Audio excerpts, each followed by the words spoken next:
তৌফিক দিয়েছে, আমরা পেয়েছি। তোমরা আল্লাহর কাছে বেশি বেশি দোয়া করবো, কদরটা যেন আল্লাহ আমাদের ভাগ্যে আল্লাহ লিখে দেয়। এই ফজিলত থেকে যেন আমরা কেউই বঞ্চিত না হয়। কারণ আল্লাহ নবী বলছেন, কদরের ফজিলত থেকে যারা বঞ্চিত তারা সমস্ত কল্যাণ থেকে বঞ্চিত, এবং একমাত্র যারা হতভাগা বঞ্চিত তারাই এটা থেকে কি হয়, বঞ্চিত হবে। অতএব আমরা বেশি বেশি করে দোয়া করবো, আল্লাহ আমাদের একটা নামাজ, একটা সেজদাকে যদি আল্লাহ কবুল করে আমাদের জীবন কি হয়ে যাবে, পরিবর্তন হয়ে যাবে। তো আমরা সূরা আজকে অনেকগুলোই পড়ছি। সূরা ইউনূসকে আমরা শেষ করছি, প্রায় 109 আয়াত সূরা ইউনূসে, আর 15 পৃষ্ঠা, প্রায় 15 পৃষ্ঠার মতো আমরা পড়ছি। এরপর আমরা সূরা রহমান শেষ করছি। অনেক কষ্ট হয়েছে আপনাদের আজকে, তারপরেও কদরের ইমানে করে আমরা, যেহেতু সময় একেবারে কম, আর 2-1 দিন সময় হয়তো পাবো, এই সুযোগ আমরা নাও পেতে পারি। যেহেতু আল্লাহ নবী বলছেন যে রমজান পেয়েও যারা গুনাহ ক্ষমা করাইতে পারলো না তারা কি আল্লাহর দয়া থেকে বিতাড়িত, বঞ্চিত, আল্লাহ রহমত থেকে তারা অনেক দূরে সরে যাবে, আল্লাহর নৈকট্য থেকে তারা সরে যাবে। তাদের সাথে আল্লাহর সাথে কোনো সম্পর্ক থাকবে না। আর আল্লাহর সাথে সম্পর্ক না রেখে এই পৃথিবীতে বেঁচে থাকা অনেক অনেক বড় কঠিন। আল্লাহর সাথে সম্পর্ক নিয়ে টিকে থাকাই অনেক কঠিন। আর সম্পর্ক যদি না থাকে তাহলে সে ব্যক্তির বেঁচে থাকা আর না থাকার সমান কথা। এই জন্য আল্লাহর সাথে যাতে আমাদের সম্পর্ক থাকে, আল্লাহর দয়া থাকে, রহমত থাকে, সেই চেষ্টাই আমাদের করতে হবে। এবং আল্লাহ নবীর ওই অভিশাপের ভিতর যেন আমরা না পড়ি, যে কোনো মূল্যে 2 দিনের ভিতর গোনা আমাকে ক্ষমা করাই দিতেই হবে, এটা টার্গেট নিয়ে আমাকে নামতে হবে, যে কোনো মূল্যে। আর সময় 2 দিন বাকি আছে, 2 দিনের হতে পারে, 3 দিনের হতে পারে। তো এতটুকু যেন আল্লাহ আমাকে হায়াত দেয়, যে কোনো মূল্যে আমি ওই নবীজির অভিশাপ থেকে বেঁচে থাকবো। যে বলছে যারা রমজান পাইয়া গোনা ক্ষমা করাইতে পারে নাই তারা যেন কি হয়ে যায়, ধ্বংস হয়ে যায়। আমি যেন এটির ভিতর না পড়ি, বারবার এটা বলতে হইব যে আল্লাহ আমি ওইটির ভিতর যেন না পড়ি, যে কোনো মূল্যে অন্তত এইবারের জন্য হইলেও আমাকে গোনাটা ক্ষমা করে দিয়েছেন। আমি আর জীবনে কোনোদিন এই পাপে লিপ্ত হব না, খারাপ কাজ করবো না, অন্যায় করবো না। আপনি আমাকে তৌফিক দিয়ে, আপনি আমাকে সাহায্য করেন, আপনি আমার জন্য সহজ করেন। তো ইউনূসের ভিতর অনেকগুলো আয়াত আল্লাহ রাব্বুল আলামিন পুরো মানে সূরা ইউনূসটা যদি এখন অনুবাদ করে শুনাইতে হতাম শুরু থেকে শেষ পর্যন্ত 109 আয়াত, তাহলে আমার মনে তৃপ্তিটা মিটতো আর কি। এত চমৎকার ভাবে সূরা ইউনূসটাকে সাজানো হয়েছে, এবং প্রত্যেকটা আয়াতের ব্যাখ্যা তাফসীর করা যাবে। প্রত্যেকটা আয়াত, যে সূরাগুলো অনেক গুরুত্বপূর্ণ, আমি কিন্তু এগুলা বলি আর কি। যেমন সূরা আনফাল, সূরা তাওবা, এগুলো যুদ্ধ সংক্রান্ত সূরা গেছে, এখানে বেশি গুরুত্বটা আসে না। এই যে সূরা ইউনূসটা চলে আসছে, এটা অনেক গুরুত্বপূর্ণ, প্রতিটা আয়াত গুরুত্বপূর্ণ। সূরা ইউনূসের শুরু থেকে নিয়ে শেষ আয়াত পর্যন্ত।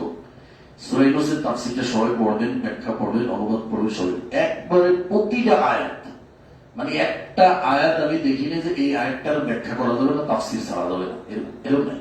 প্রত্যেকটা আয়াতের সুন্দর সুন্দর অনুবাদ, প্রত্যেকটা আয়াত থেকে শিক্ষা পাবেন। প্রত্যেকটা আয়াত আপনি পড়লে আপনার হৃদয় কি হবে, গলে যাবে, ভালো লাগবে। সূরা ইউনূসটা এত সুন্দর করে সাজানো হয়েছে। বিশেষ করে আমরা এখন যেটা বলবো সেটা হচ্ছে ফিরাউনের একটা দোয়া।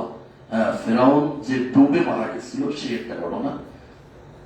দেখেন, এখান থেকে আমি একটা জিনিস বলছি, ফিরাউন জানতে পারছিল, ফিরাউন মুসা আলাইহিস সালাম হয়তো আল্লাহ তাকে ওহীর মাধ্যমে জানিয়ে দিয়েছিলেন ফিরাউনের কোনো হিদায়াত আসবে না। তো ফিরাউন তারপর মুসা আলাইহিস সালাম দোয়া করেছিল একটা দোয়া, যে ওয়াকালা মুসা রব্বানা, মুসা আলাইহিস সালাম বলল রব্বানা। তো এটা আমাদের কাছে, আমার কাছে ভালো লাগছে, এই জন্য আমি একটু অনুবাদ করে একটু শুনাই। বলছে রব্বানা ইন্নাকা আতাইতা ফিরআউনা ওয়া মালাআহু যিনাতাও ওয়া আমওয়ালান ফিল হায়াতিদ দুনিয়া। হে রব, আপনি ফিরআউন এবং তার দলবলকে দুনিয়ার যত সৌন্দর্য, ধন দৌলত, দুনিয়ার জীবনে সবকিছু দিয়ে ভরপুর করে দিয়েছে। এখন বলতেছে যে রব্বানা লিউদিল্লু আন সাবিলি, হে আমার রব, আপনি তাদেরকে সম্পদ দিয়েছেন, এই সম্পদের মাধ্যমে ওরা মানুষকে আল্লাহর পথ থেকে, আপনার পথ থেকে বিভ্রান্ত করে তারা কি করে, পথভ্রষ্ট করে এই সম্পদের মাধ্যমে। তো সম্পদ দিয়ে কিন্তু অনেক সময় কি হয়, তো ফিরআউনকে বলছে, ফিরআউনকে লক্ষ্য করে বলছে, তার মানে শুধু ফিরআউনের জন্য এটা না, আমাদের ক্ষেত্রে এটা আমরা দেখতে পাই যে সম্পদ দিয়ে অনেক সময় মানুষ ভালো কাজ থেকে নিয়ে খারাপ কাজে ঢুকিয়ে দেয়। সমাজের বাস্তব চিত্র এটাই, যে সম্পদ বেশি হয়ে গেলে তার অন্যায়টাও কি বেশি হয়ে যায়। এরপর আল্লাহ বলছেন রব্বানা তুমিস আলা আমওয়ালিহিম, মুসা আলাইহিস সালাম দোয়া করতেছে রব্বানা মিস আলা আমওয়ালিহিম, ফিরাউনের সাঙ্গপাঙ্গ, ফিরাউনের যত সম্পদ আছে সব আপনি ধ্বংস করে দেন। দেখেন দোয়া করছে। এরপর বলছে ওয়াশদুদ আলা কুলুবিহিম, আর তাদের হৃদয়কে একেবারে শক্ত করে দেন, ফালা ইউমিনু হাত্তা ইয়ারাউল আযাবাল আলীম, তো তারা যতক্ষণ না পর্যন্ত আপনার শাস্তি দেখবে এর আগে তারা ঈমান আনবে না। এরপর দেখেন দোয়াটা করে শেষ করছে ক্বালা কাদ উজিবাত দাওয়াতুহুমা, আল্লাহ সাথে সাথে জবাব দিয়েছে যে তোমাদের দুই ভাইয়ের দোয়া কবুল করা হলো। তাও কবুল হইতে তাফসীরের ভিতরে আসছে 40 বছর সময় লাগছে। কয় বছর? এই দোয়া করার 40 বছর পরে কবুল হয়েছে, তাফসীরে আসছে। আমরা দোয়া করি কোন সময়? মাগরিবে, এশার ভিতরে কবুল না হলে দোয়া ছেড়ে দিই। বুঝতে পারছেন দোয়াটা এটা কেন বললাম? এটা আমরা মাগরিব দোয়া করি, এশার ভিতরে আমার ওই জিনিসটা লাগবে, তা না হলে দোয়া আর করি না। আর একজন নবী, কত বড় নবী, মুসা আলাইহিস সালামের মতো নবী, তার ভাই তার সাথে হারুন, তাকেও দেওয়া হয়েছে, দুই ভাই মিলে দোয়া করছে। তো এই মুসা আলাইহিস সালামের দোয়াটা আল্লাহ কবুল করছে, বলছে ক্বালা কাদ উজিবাত দাওয়াতুকুমা, দুইজনের দোয়া কবুল করেছে। তাতেও সময় লাগছে কয় বছর? অধৈর্য হয় না। তো দোয়া একটা সবচেয়ে গুরুত্বপূর্ণ বিষয়, যে দোয়া করে তাড়াহুড়ো করা যাবে না, এবং অলস অমনোযোগী ব্যক্তি দোয়া না করবে। গভীর মনোযোগ নিয়ে ধ্যানে 1 মিনিট দোয়া করেন, সেই দোয়াটা যেন হৃদয়ঙ্গম হয়, হৃদয়ের ভিতর ঢুকে যায়। আপনি যাকে বলছেন সে শুনবে এবং আপনি বুঝবেন ওইটা কি বললাম, কাকে বললাম, এটা দেখতে হবে। কি বললাম, কাকে বলতেছি, আমার শব্দটা কি বের হচ্ছে এবং কার সামনে আমি বলতেছি, সে আমার রব, মহান রব। তো তার সাথে সেই আদবের সাথে, ভদ্রতার সাথে তারপর সে দোয়াটা করতে হবে। এরপরে যেটা এখানের আয়াতটা, যে বনি ইসরাইল দাওয়া করবে সেটা শুনলাম আমরা। তো নদী পার করে দিল আল্লাহ, ফিরআউনের সাঙ্গপাঙ্গ তারা উদ্যত প্রকাশ করে এবং সীমালঙ্ঘন বশত তাদের পিছু নিল মুসা আলাইহিস সালাম। এরপর বলছে আল্লাহ হাত্তা ইযা আদরাকাহুল গরক, ক্বালা, যখন ফিরআউন ডুবে গেল, ক্বালা আমানতু আন্নাহু লা ইলাহা ইল্লাল্লাযী আমানাত বিহি বানু ইসরাঈল, এই সময় বলতেছে যে আমি ঈমান আনলাম যে লা ইলাহা ইল্লাল্লাযী, সত্যিকার অর্থে আল্লাহ ছাড়া কোনো কি নাই, ইলা নাই, ওই ইলা যেই ইলার প্রতি ঈমান আনছে বনি ইসরাঈল। ওয়া আনা মিনাল মুসলিমিন, আজকে থেকে আমি আত্মসমর্পণ করলাম, আমি মুসলমান, আমি মুসলমান, ফিরআউন বলতেছে। তো এই যে দেখেন রাসূল সাল্লাল্লাহু আলাইহি ওয়াসাল্লাম একটা হাদিস আছে যে ইন্নাল্লাহা ইয়াকবালু তাওবাতাল আবদি মা লাম ইউগরগির, মানে বান্দার মৃত্যু যখন কণ্ঠনালীর ভিতরে চলে আসে তার আগ পর্যন্ত বান্দার তওবা কবুল হয়, আল্লাহ কবুল করে। তো এই যে ফিরআউন যে তওবাটা করছে, এখন তো মরণ ভিতরে ঢুকে গেছে, এখন তওবার কাজ হইব। আল্লাহ জবাব এটা দিয়েছে, দেখেন যে আল আন, আল্লাহ কেমনে বলতেছে দেখছেন, বলছে আল আন, মানে আমরা এই ভাষাটা বললে কিভাবে বলতাম, মানে আমরা যদি বলতাম তাহলে আমাদের জবানকে আমরা কিভাবে বলতে পারতাম? আমরা একটা গালি দিতাম, শয়তান তুই, এখনই মানে মানে এইভাবে একটা বলি না আমরা সবাই পাস না এখন, তাই না?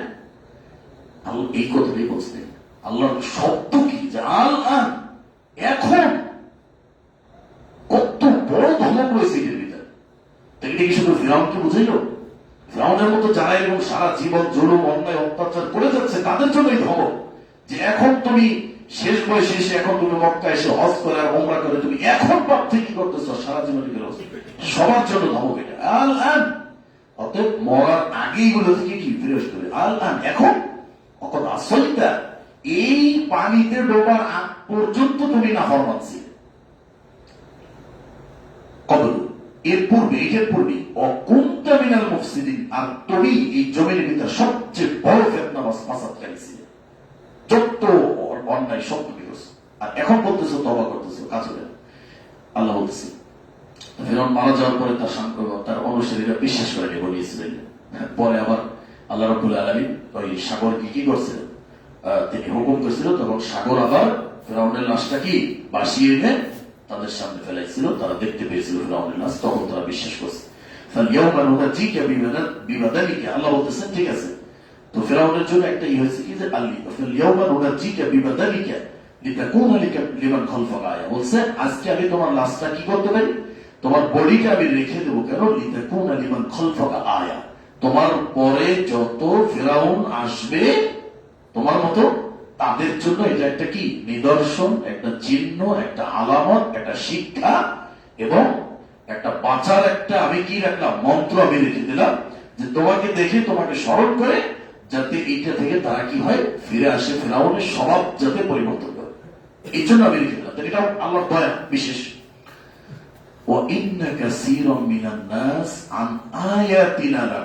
কিন্তু কথা হচ্ছে যে অধিকাংশ মানুষ আমার এই নিদর্শন থেকে মুখ ফিরিয়ে দেয়, তারা গাফেল, তারা এগুলো দেখতে চায় না, তারা এগুলা বুঝতে চায় না, এগুলো তারা দেখতে চায় না যে এত বড় ফেরাউন, এত বড় স্বৈরাচার শাসককে যেহেতু আল্লাহ সেকেন্ডের ভিতর মেলতে পারছে, তো আমার পাওয়ার, আমার ক্ষমতা আমার এই ফেরাউনের থেকে বেশি হয় না, ফেরাউনের থেকে বেশি হয় না।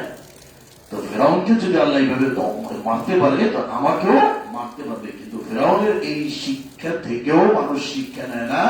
আল্লাহ বলে দিয়েছে আমার যত নিদর্শন রয়েছে এগুলো থেকে অধিকাংশ মানুষ তারা মুখ ফিরে নেয়, তারা কাফের, তারা অপরাধ। তো ফেরাউন মরার সময় যে কথাটা বলছিলাম যে বনি ইসরাইল যেই রবের প্রতি ঈমান আছে ওই রবের প্রতি আমি ঈমান আনলাম, মানে মরার আগেও ভিতরে একটা অহংকার, অহংকারটা কি, যদি সরাসরি বলতো যে আমি আমার রবের প্রতি ঈমান আনলাম, তো এই কথা যদি বলতো তো ফেরাউন মনে করছিল যে আমি যদি এখান থেকে বেঁচে যাই তো বেঁচে যাওয়ার পরে তো আবার আমি আমার রাস্তার সাথে যাব, তো যাওয়ার পরে আমার দল বলবে যে কি ব্যাপার, সারা জীবন তুমি বললে যে তুমি রব, তুমি খোদা, তুমি ইলা, আর তুমি আবার এখন তোমাকে আমরা মানলাম আর তুমি এখন আবার কি বলতেছে, বুঝতে পারছেন কথা? তো এই চালাকিটা করার জন্য যে যাতে না বলতে পারে যে সরাসরি আমি রবের প্রতি মানিনি, বলছে মুসা এবং হারুন যেই রবের প্রতি মানছে ওই রবের প্রতি মান বাইসে গেলে কি তখন আমি বলতে পারবো আমি তো রবের প্রতি সরাসরি মানিনি, মুসা হারুন যেই রবের প্রতি মানছে ওই রবের প্রতি মানছে, একটু পেঁয়াজ দিয়ে বলে বলছে, এটা তার অহংকার। আর অহংকার মানুষকে কি করে ধ্বংস করে। তো ওই সময় যদি সরাসরি বলতো আমার তো বিল্লাহ এই কথাটা যদি বলতে পারতো তাও আল্লাহ মাফ করতে কি পারত, কিন্তু ওই সময়টাও সে অহংকার প্রকাশ করছে, সে বলতে পারে নাই, আল্লাহ তার জবাব দিয়ে বের করে নাই। তো এই জন্য আমাদের কি যে কোনো মূল্যে আমাদের মানে ওই তওবাটা করতে দেবো সময় থাকবে, সময়ের আগে আমাদের তওবা করে ফিরে আসতে হবে, নাহলে ফেরাউন থেকে আমাদের অনেক শিক্ষা নেওয়ার আছে, এগুলো যদি আমরা এখন না নিই তাহলে কিন্তু আমরা কি বিপদে পড়ে যাবো। আপনার সূরা নিসার একটা আয়াত পাবেন, সেখানে আল্লাহ স্পষ্ট বলে দিয়েছে আলাইসাতিত তাওবাতুল লিল্লাযিনা ইয়ামালুস সাইয়্যাত, সারা জীবন তুমি খারাপ কাজ করবে, অন্যায় করবে, আর হাত্তা ইযা হাদারা আহাদাহুমুল মাউত, আর যখন তোমার কাছে মৃত্যু এসে হাজির হবে তখন তুমি বলবে কলাইনি তুবতুল আন, আজকে আমি তওবা করলাম, এখন ভালো হয়ে গেলাম, আর জীবনে কিছু করব না। ওয়ালাল্লাযিনা ইয়ামুতুনা কুফার, আর যারা কাফের অবস্থায়, কুফরি অবস্থায়, ঈমান ব্যতীত যারা মৃত্যুবরণ করবে উলাইকা তাদের কোনো তওবা নাই, ওয়ালাইসাতিত তাওবা তাদের কোনো তওবা নাই, উলাইকা আ'তাদনা লাহুম আযাবান আলীমা, তুমি আমার কাছে আসো, তোমার জন্য আমি যন্ত্রণাদায়ক শাস্তি রেডি করে রেখেছি। তো তওবা কোন সময়? মরার আগে।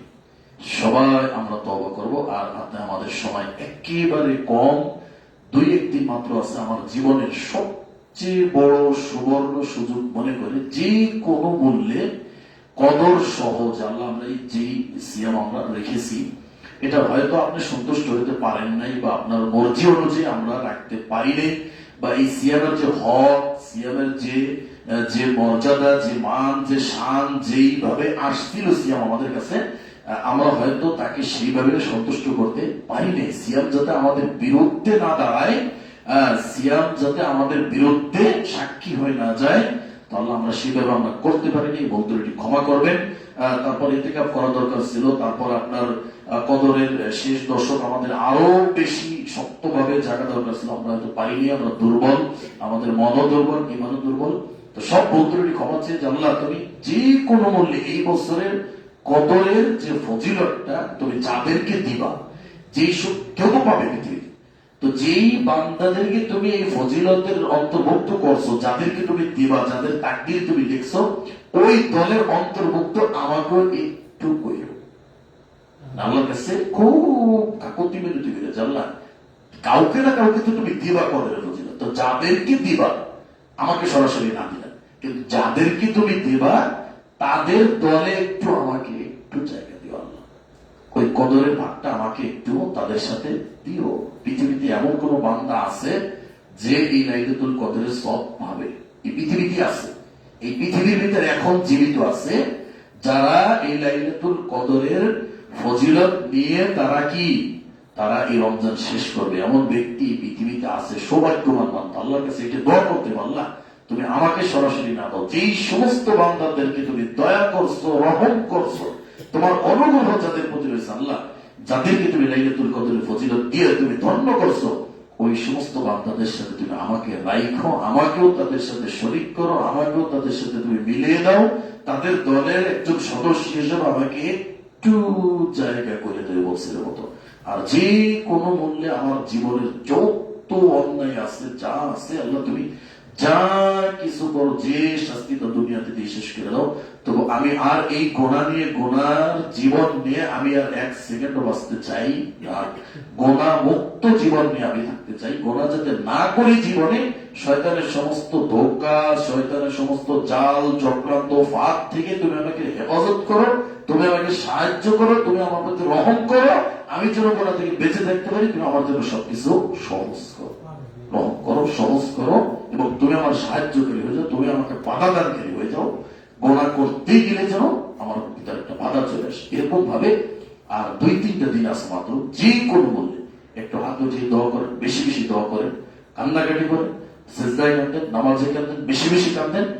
একটা ফোঁটা চোখের পানি কবুল হয়ে গেলে আপনার জীবন পরিবর্তন। এই পানি যেই আপনাকে পরকালে জাহান্নামের আগুন থেকে বাঁচিয়ে দিতে পারে, এই বিশ্বাস রাখতে হইব। নবীজি বলছেন যে চোখের পানি পড়লে সে ব্যক্তি আরশের নিচে 7 শ্রেণীর ব্যক্তির ভিতরে একজন থাকবে, ফাফাদাত আইনাহু, যার চোখের পানি গড়গড় করে পড়ে যায়, এবং যে ব্যক্তির চোখের পানি পড়বে সে ব্যক্তি জাহান্নামে যাওয়া ওইরকম কঠিন, গরুর অলান থেকে দুধ বের হলে সেটা ঢোকানো যেভাবে কঠিন, ওই ব্যক্তির জাহান্নামে যাওয়া এরকম কঠিন। তার মানে ওই ব্যক্তি জাহান্নামে যাবে না। অতএব আমরা যে কোনো মূল্যে এই 2-3টা দিন অনেক গুরুত্ব দিয়ে বেশি বেশি করে দোয়া করো, ইস্তেগফার, কোরআন যতটুকু পারি পড়বো, এবং এই আমলটাকে যাতে আল্লাহ কবুল করে রমজানের, এবং রমজানের এই যে 1 মাস ব্যাপী একটা ট্রেনিং, এটা যাতে সারা বছর আপনি ধরে রাখতে পারেন, এই জন্য বেশি দোয়া করো। যেমন আমার রমজানের নামাজ যেমন সুন্দর ছিল, রমজানের তাহাজ্জুদ, তারপর রমজানের কোরআন তেলাওয়াত, রমজানের দান সদকা, রমজানের জিকির আজকার তাসবিহ যা আছে, এটা যেন আমি সারা বছর ধরে রাখতে পারি, এই দোয়াটা রমজানে করে রাখবেন, তাহলে কবুল হয়ে গেলে আপনি সারা বছর এটা দিয়ে চলতে পারবেন। মানে এটা হলো তেল ভরার একটা মাস, তেল ভরছেন এটা।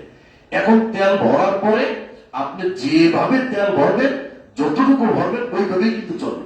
1 লিটার ভরলে রমজানের পরে 1 মাস ধরে এটা, বা কেউ তেল মনে করেন একটু ভরেও নেই, অতটা রমজানের পরেই শুরু হয়ে যায়। আবার কেউ দেখা যায় সারা বছরের তেল নেছে, কারণ সারা বছর লোড চলতেছে, হয় না এরকম? এটা হচ্ছে তেল ভরার মাস, লোড নেওয়ার মাস। এই লোডটা আপনাকে রমজান পরবর্তী দিন কিভাবে পার হয় এটা আপনাকে বুঝিয়ে দেবে। যে যেরকম রমজান কাটাবেন তার পরবর্তী সময়টা বিবেক পাবেন। আল্লাহ আমাদেরকে তৌফিক দান করুক, আরো বেশি বেশি সুন্দর ভাবে ইবাদত করার তৌফিক দান করুক। আল্লাহ আমাদের সব নেক কাজ, রমজানের যত যা কিছু আছে সবকিছু যেন আল্লাহ কবুল করেন, আল্লাহ আমিন। আল্লাহ আমাদের প্রতি রহম করুক, দয়া করুক। আল্লাহ আমাদের শরীর থেকে সমস্ত ক্লান্তি, অবসাদ, তারপরে গাফলতি সব কিছু দূর করে আল্লাহ আমাদের শরীরকে উদ্যমী করুক, ইবাদতের প্রতি আগ্রহ তৈরি করে দিক, আমাদের শরীরে শক্তি দান করুক। আল্লাহ আমাদেরকে ইবাদত করার মতো মন মানসিকতা তৈরি করে দিক। আল্লাহ রাব্বুল আলামিন সমস্ত অলসতা থেকে আমাদেরকে মুক্ত করে আল্লাহর একনিষ্ঠ গোলাম বান্দা হিসেবে প্রিয়, আল্লাহর দয়া, আল্লাহর অনুগ্রহ প্রাপ্ত বান্দাদের অন্তর্ভুক্ত যেন আমাদেরকে করে নেয়, এবং রমজানের পরিপূর্ণ ফজিলত লাইলাতুল কদর সহ পুরা সওয়াবের ভান্ডার নিয়ে যেন আমরা বিচারের মাঠে সেই রাইয়ান নামক দরজা দিয়ে, আল্লাহর হাত থেকে পুরস্কার নিয়ে সেই দরজা দিয়ে জান্নাতে প্রবেশ করতে পারি। যারা প্রবেশ করবে আল্লাহ রাব্বুল আলামিন যেন আমাদেরকেও তাদের সাথে প্রবেশ করার মতো তৌফিক দেয়। আল্লাহর হাত থেকে যারা পুরস্কার নিবে তাদের অন্তর্ভুক্ত যেন আমাদেরকেও করে, আমরাও যেন আল্লাহর হাত থেকে পুরস্কার নিয়ে রায়্যান নামক দরজা দিয়ে জান্নাতে যেতে পারি। আল্লাহ তুমি আমাদের প্রতি রহম করো, তুমি আমাদের দোয়াকে কবুল করো, তুমি আমাদের ইবাদতকে আরো আরো অনেক সুন্দর করে দাও। আমরা যেন তোমাকে সন্তুষ্ট করে, নবীকে সন্তুষ্ট করে, তোমার হুকুম আহকাম বিধি বিধান পালন করে আমরা যেন কবরে যেতে পারি। তোমার সাথে সাক্ষাৎটা যেন আমাদের হয় হাসি মুখে, তোমার সাথে সাক্ষাতের পরেই যেন আমরা জান্নাতুল ফিরদাউসে যেতে পারি। আল্লাহ তৌফিক দান করো, কবুল করো। আল্লাহুম্মা আমিন। সুবহানাল্লাহ।